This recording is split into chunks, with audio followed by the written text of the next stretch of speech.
Nul n'est assez téméraire pour provoquer le Léviathan. Qui donc oserait me défier en face? Qui m'a accordé ses faveurs le premier pour que je doive le rétribuer? Sous la voûte céleste, tout m'appartient.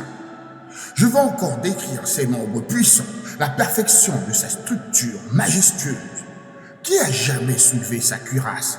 Qui a pénétré sa double rangée de dents? Qui a entrouvert les portes de sa gueule? L'effroi règne autour de ses crocs.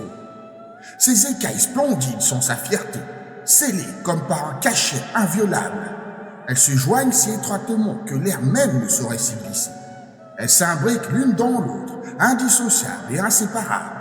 Ses éternuements font jaillir la lumière, ses yeux brillent comme les lueurs de l'aurore. Des flammes s'échappent de sa gueule, des étincelles en jaillissent.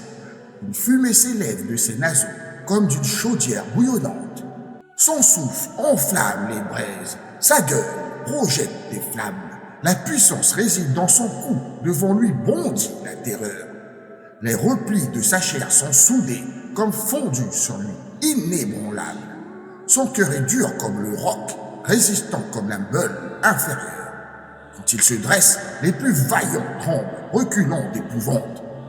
L'épée qu'il atteint ne peut tenir ni la lance, le dard ou la cuirasse. Pour lui, le fer n'est que paille, les reins qu'en bois vermoulu. La flèche ne le met point en fuite. Les pierres de la fronde sont pour lui comme du chaume. La massue lui semble un fétu de paille. Il se rit du sifflement des javelots. Son ventre est hérissé de pointes acérées. Il laisse des sillons dans la vase comme une herse. Il fait bouillonner les profondeurs comme une marmite, transforme la mer en chaudron d'ongles. Il laisse derrière lui un sillage lumineux. L'abîme semble couvert d'une chevelure blanche. Sur terre, nul n'est son maître.